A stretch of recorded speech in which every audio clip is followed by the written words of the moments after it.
ప్రతిరోజు ఎవరైతే 1 hour walking చేస్తారో వాళ్ళకి అజీర్తి ఉండదు, అజీర్తి చెయ్యదు, లేదా కాన్స్టిపేషన్ ఉండదు. ట్రై చేసి చూడండి మా.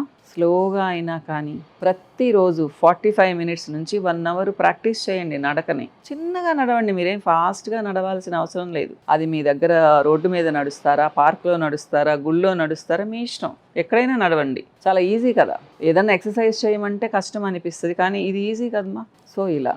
ఇకపోతే సాల్ట్ ఎప్పుడు తగ్గించి వాడదాం అనుకుంటూ ఉంటాం, కానీ అంతో ఇంతో సాల్ట్ మనకు అవసరమ్మా. కాబట్టి మరీ తక్కువ వాడకండి, అసలు సాల్ట్ లేకుండా ఫుడ్ తినకండి. ఒక పూటన్నా కొంచెం సాల్ట్ వాడండి. ఇది కూడా మీకు పనిచేస్తుంది కాన్స్టిపేషన్ లేకుండా. సో కాన్స్టిపేషన్ ఉంటే చాలా ప్రాబ్లమ్స్ మా. మీ హెయిర్కి, స్కిన్కి, హెయిర్ ఊడిపోవడానికి కూడా పెద్ద కారణం కాన్స్టిపేషన్ చెప్పుకోవచ్చు. మీ స్కిన్ మీద పింపుల్స్ రావడానికి, పిగ్మెంటేషన్ రావడానికి, డల్గా ఉండడానికి కూడా కాన్స్టిపేషన్ కారణమై ఉండొచ్చు. అన్నిటికంటే ముఖ్యంగా యాక్టివ్గా ఉండరు, మీరు డల్గా ఉంటారు కాన్స్టిపేషన్ ఉంటే. ప్రతిరోజు 2-3 సార్లు వెళ్ళాలంటారు, కనీసం రోజుకు ఒకసారన్నా వెళ్ళాలి వాష్రూమ్కి. బౌల్ మూమెంట్ ఉండాలి. అది కూడా లేదు అంటే ఆలోచించాలి.